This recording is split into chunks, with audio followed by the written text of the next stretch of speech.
Hello, everyone. My name is Rosie. I go by Rosie in the Rockies here on YouTube, on Instagram, and also on Etsy, where I currently have 2 sampler reproduction charts for sale. And I will list my socials as well as everyone and everything I mention in this video in the description box below. Happy March. I hope that you are all well. And I hope that this video brings you some company or enjoyment or distraction or calm while you are stitching. It's been 5 weeks since my last video, and I realized that if I don't film today, I won't be able to film for another month because of my work travel schedule. Now, today is a partly cloudy, kind of gray, and very windy day. So you may be hearing lots of wind and the patio furniture outside kind of clanging around.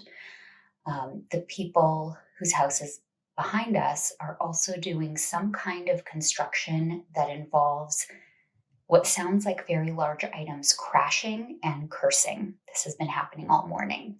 So I'm going to try and cut that out, but that means this video may be a bit choppier than usual.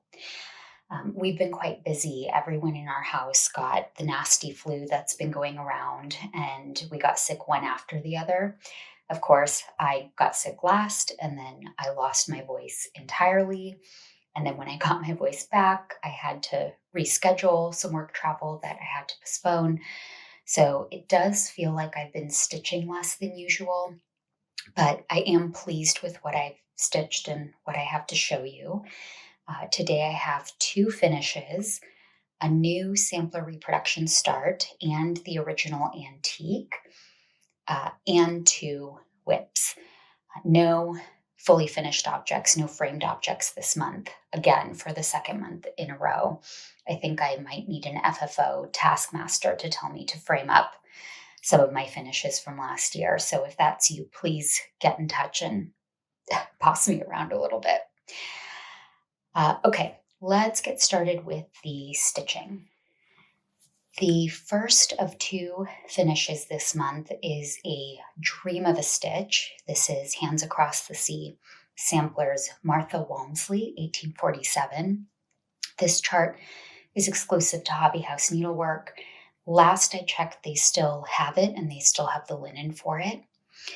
Here is where I was last time.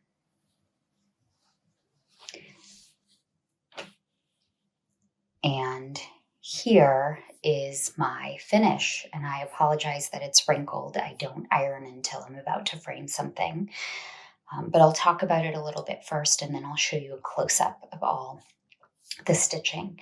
This is on 40 count Tabbycat Linen in Lallybroch. That's the called for fabric. I fell in love with this piece when I started it in December of 2024. It is so beautiful, all the pinks and greens, all the kind of delicate motifs, those blue vases. Now you will notice I did not stitch a verse on it. That is because the original verse did not speak to me, and so I decided to leave that off. And then I thought, well, if I'm leaving the verse off, I probably should leave her name off. I had searched for other biblical verses and haikus and could not find anything. I also went back to my poetry books from college and tried to find something there. I ultimately decided it looks beautiful as is. I did not feel it needs any writing in it. I stitched this with several amazing stitchers, some of whom who have finished and some who are still working on it. I hope I don't miss anyone. They are Contented Needleworker Kim, who only stitched the bird in the center, and Beata Romana on Instagram, Holly Neal, Hobbies of Holly on Flosstube and Instagram, Brienne Mimosa Monday Stitching, April Heirlooms, Krista the Wildflower Stitcher, and Suzanne from Susie Q Runs with Needles. I absolutely love this piece. So let me show you some close-ups.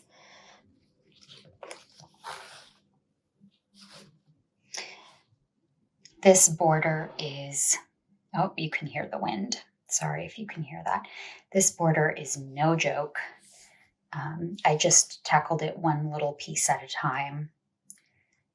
The baby's breath at the top above the bird is also pretty finicky with those dark brown stitches. Of course, the part that makes this piece so beautiful is the bird in the center. And then I just love this Victorian rosebush rose here, especially that little bud on the right side. Now I will tell you, the last part that I stitched was this very pale lavender and white floral motif. I had not made many mistakes at all in this piece until I got to the very end, and then it was like mistake after mistake after mistake. I'm not sure why or what my problem was. I just decided to leave it. So there is the finish. Now I'm envisioning a brown or bronze antique looking frame. I haven't gone to dig around in the frames that I've collected from thrift stores that are sitting in one of our downstairs closets. I'm sure I'll be able to find something there. And this piece is not a perfect square. It's one side is slightly, like maybe a 1/4 inch longer than another side. So I think I'm just going to find a 12 by 12 square frame. And if it's slightly uneven, that's okay. But I am so thrilled. I love this piece. I'm sad it's over. I loved stitching on it. For my next hats piece, my partner did get me the red box, All Creatures Great and Small. There's one piece in there that I'm going to stitch as is. It has 3 birds in it. And then I have an idea to kind of Frankenstein together some of the animals from each of the other charts and a couple of the houses. But that's going to take some time and making a working copy of each chart, cutting out each motif and kind of playing with them. So I think I'm going to do that maybe this summer. I also have Jessie Challenor, Elizabeth Stevenson, Mrs. Campbell, and both Effendale sisters all kitted up in DMC. And hopefully I'm showing you those on the screen. So I like all of them equally. I'm not sure when and what I'll start next, but after stitching Martha, after finishing another hats piece, Sarah Rinder, last year, I can't envision going too long without a hats project. So you'll see another hats start from me, hopefully in the next few months. Okay, the other finish is Modern Folk Embroidery's Peacock Tree. I started this one last June and took it with me on work trips. And here is how I've decided to finish it. So this is stitched on a piece of 32 count Tree Forest by Polstitches. It's a Lugana with DMC ecru. You'll notice that I did not stitch the Grecian border in the piece. I thought it looked perfect without it. And I stitched this as a complement to another piece I finished last year. And that is Mojo stitches on a low branch. Don't these two look like sisters? Older sister and younger sister, big sister, little sister. I just think they are so complementary to each other. Something about the flow of the birds' tails. I'm going to frame them in similar frames for a friend whose sunroom has been turned into a 1950s, 60s tiki bar. They have a lot of kind of reclaimed wood. They actually have an old ship's wheel. They love that room, and I just really wanted her to have a couple of pieces that she could enjoy. Now, I have sent her a photo of these. She is so excited. We're supposed to visit them in July, and she's asking, can we come sooner and can I bring them? Because she's found a place on the wall for them. I haven't seen others stitch Peacock Tree, but there are several stitchers who have stitched on a low branch. So Contented Needleworker Kim did hers on a beautiful pink background, so hers looks closer to an antique. And then Sabrina, Lady Marmalade and Stitches, who has Instagram and a Flosstube channel, used a variegated floss and a mottled fabric conversion that's very bright, very colorful. But I'm really happy how these two pieces turned out. And this is a friend who appreciates and understands needlework, even though she doesn't do it herself. She's a knitter and a crocheter. So I feel very happy that these are going to live in her home and that she will enjoy them. Now I've just got to find the frames. I also need to come up with a new travel piece, although I anticipate that one of my current whips that I'll show you in a little bit might turn into that. Okay, let's talk about my new antique reproduction start. So in front of you is an antique. I'm happy to introduce Hannah Judes Knight. She was 8 years old in 1826 when she stitched this piece. And the verse says, "My mother, when first my eyes beheld the light, who said those little eyes were bright, and that I was her soul's delight, my mother." This antique was purchased for me by my best friend on auction, and she purchased it for me for two reasons. First, she did a little bit of research on Ancestry and realized that we could find out exactly who this little girl was, because she has a middle name, Judes, or maybe it's part of her first name that is uncommon. We were able to find her exactly. And then the second reason was the blue. I feel like we don't often see blue in sampler charts as a predominant color, particularly in the border, and particularly in flowers. And so my best friend knew that I would love it. She got it for me and asked that I reproduce it so she could stitch it. I am in love with this piece. I think it is so sweet.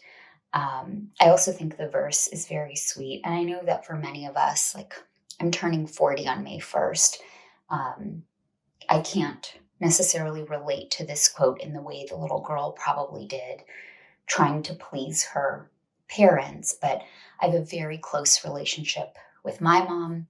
And I know that other floss tubers have spoken about their relationships, either with children or people who have played a maternal role in their family, whether it's a grandmother or an aunt or a sibling or just someone they know very well. And so there was something very endearing to me about this piece. Hannah's counting was not perfect. As you can see, she decided to do this little wave kind of motif, and then she totally ran out of space with the verse. It gets very crowded, but her X's themselves are perfect. She did not miss a single over two linen strands when she made all of her X's, and all of her bands. So these trays, all of these motifs, and then the motifs up top are almost perfectly symmetrical, and she did a fantastic job with the border. So for an 8-year-old girl, I am very impressed. And I will save telling you about Hannah and who she was and all about her life and her siblings and her husbands and children for when I release the piece, because it's quite a long story. But I'll show you the colors I've chosen and where I've started on the model. So this is my start. This is a piece of 46 count fiber on a whim in the color Moonstone. And I believe this is the color or close to it that Hannah's linen would have been. You can see the antique is very dirty. It has lots of holes in it and lots of wear. I think I've gotten the colors pretty darn close to what's on the back of the chart. So here are the 103s and the Classic Colorworks, and I have one gassed thread.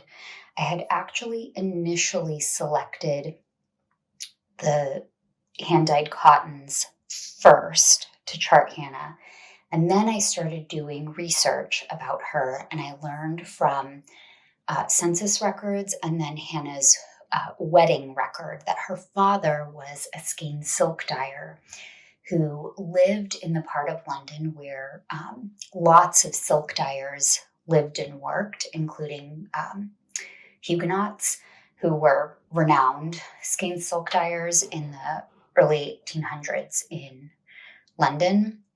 So I felt like, okay, I need to stitch her in 103. So that is what I'm doing, but I'm retaining the Classic Colorworks conversion, the cottons, and then I'll also have a DMC conversion for her.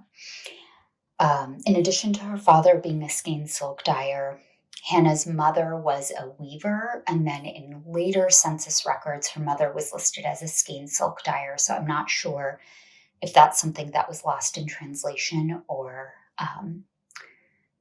maybe she switched career paths, jobs. One of her sisters was a weaver, and then I think, but I'm not 100% sure, the other sister was a hat maker.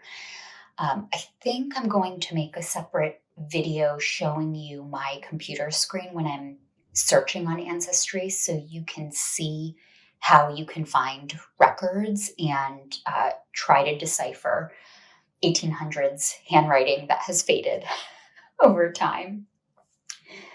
But I think and I hope that Hannah grew up in a house where artistic talents, even if they were used for work, were valued. And I think you can really see that in the antique that she did at 8 years old. Now, some of you might think that the silk and the cottons that I selected for this pink and cream flower are pretty faded. It's not fully coming across in the screen. Maybe in a second I'll do a close-up, but at least to my eye, I can differentiate between the color of the fabric and this lightest color. But some people, like if somebody purchased the chart, they might want to switch out this silk, which is 211, for something a little closer to white if you are using the called for fabric. I can certainly see a difference between the two, but it might not be to everyone's taste. So I can't wait to keep working on Hannah. I'm going to try and have her done by Mother's Day so that I can release her on Etsy. And then I'll do a Flosstube update, and I'll get both versions of Hannah, my reproduction and the antique, framed. And the antique I'm actually taking to the Denver Art Museum's Avenir Textile Museum to meet with a conservator who's turned into a friend and has started doing me favors with showing me some techniques to conserve old antiques. But I think this has held up okay since 1826. It was mailed to my best friend who gifted it to me without a frame. So I anticipate it has some moth holes and other things because it's just been laying around. But I am taking very good care of it when I'm not showing it to you now with my items laid over top. Okay.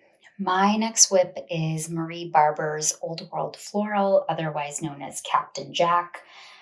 This is one of my favorite projects. You can find it in the March-April 2012 Just Cross Stitch magazine or the Just Cross Stitch DVDs, CDs from 2010 to 2015, and I have it from the DVDs. So my youngest son, who's now 12, dubbed this Capt Jack for a couple of reasons, and I've shared in other videos his love of birds and obsession with pirates and parrots. Here's what mine looked like the last time I showed it on Flosstube. And here is what it looks like now, and I do have one dangling thread. So since the last video, I finished this, is this a tulip, this floral motif, these leaves in this bud, this orange flower, the remaining flowers down here.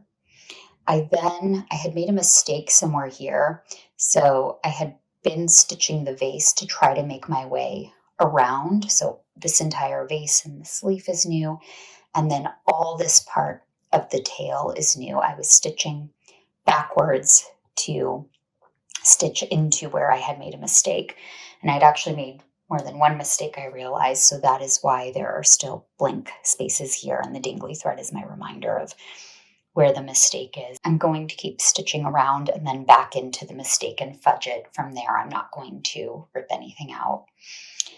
I could not stop working on this piece, could not put it down.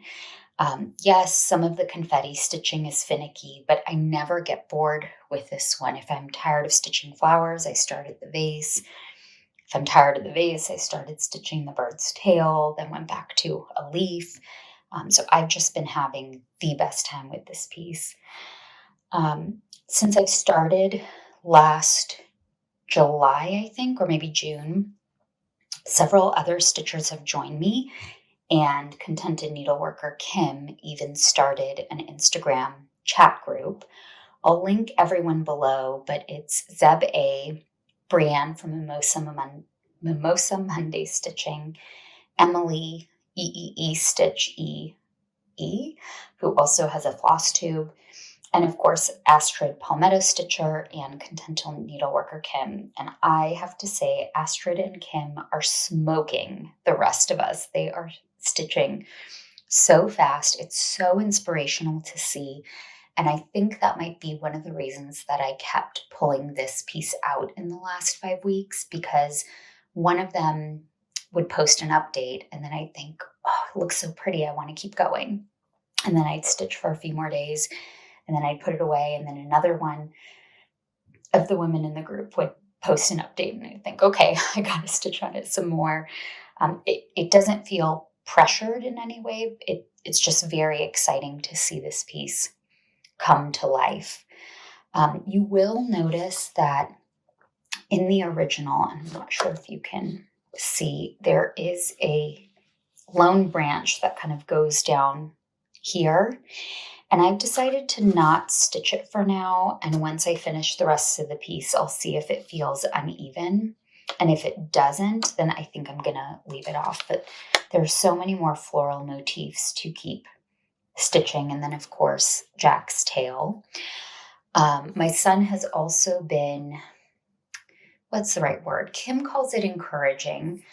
I would say it ranges between forceful suggestions and light bullying. And I say that jokingly. My kid is the furthest thing from a bully. But every time I show him somebody posting an update on Instagram, he gets FOMO and he wants me to keep going. I've asked him if he wants this in his room, and he said no, he wants it on our family's sampler wall, which I'm hoping will start to pull together this summer. I'm also looking for a parrot stitch that's maybe a little bit more masculine. I think he's not into all of the flowers that I can stitch for him. Right now, the best I've come up with is Nicola Parkman has a freebie called Pretty Polly on the Hats website. And I think maybe with adjusting a couple of the colors, that might be a good fit. I think the Traveling Stitcher also has a parrot called Polly, but it does have some floral motifs around it. So if you're aware of an antique looking parrot, please let me know, because I would like to stitch one for my son.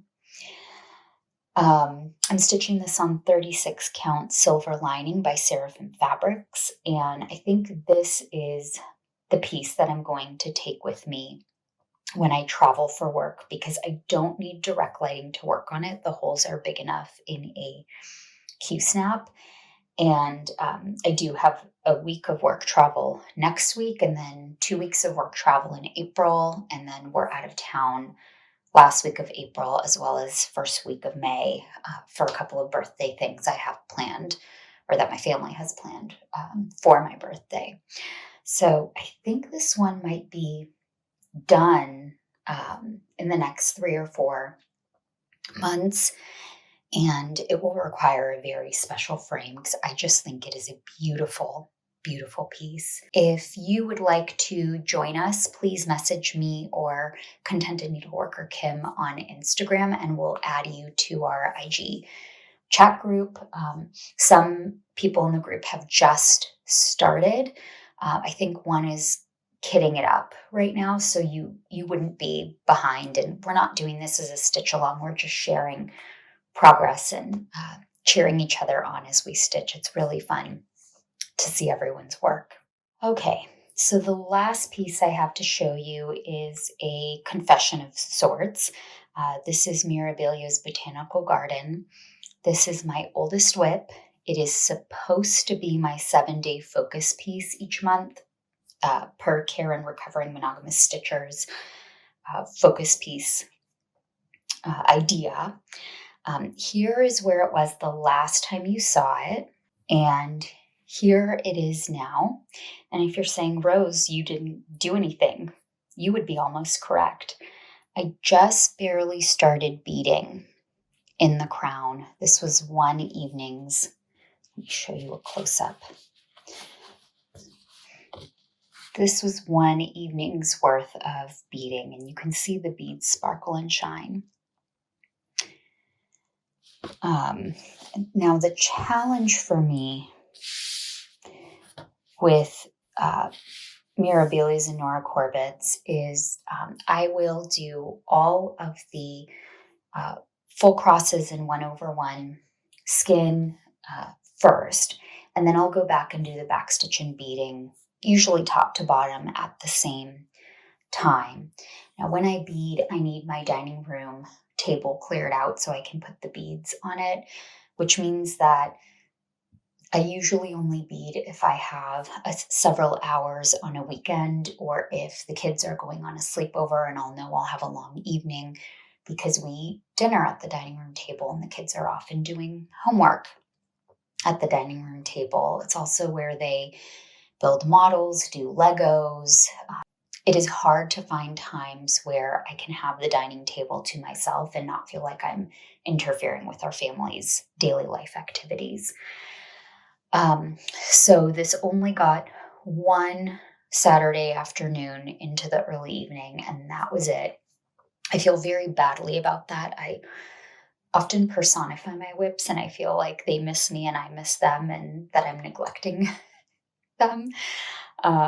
So I do feel badly, and I am setting an intention that I need to spend 7 days on it next month, because I really do love beading and backstitching Mira designs. I feel like it brings them to life. This is stitched on a piece of 32 count Capri by Seraphim Fabrics. I love this color. Most versions of Botanical Garden I've seen on Instagram are either on the called for a pale pink or on a cream color. I did see someone stitch it on something that looked like sunset colors, so pinks and yellows and oranges. I have not seen, unless I missed something, I've not seen anyone stitch it on more of this tropical teal, and I think it's a really good color. There are also some grays and blues and lavenders in the modeling, which I think really helps the piece pop. So I would really like to finish her. I already have a white frame that has some distressing on it that I've purchased. I have the everything I need to FFO it. I just need time at my dining room table. So if anyone is also working on beading a Mira or Nora or any other kind of design, and you want to pick a Saturday or Sunday in the second half of March when I'm back in town, to be together and send each other progress photos, please let me know. Okay, so that's all I have for you from the last 5 weeks. I'm not exactly sure when my next update will be because of all the work travel.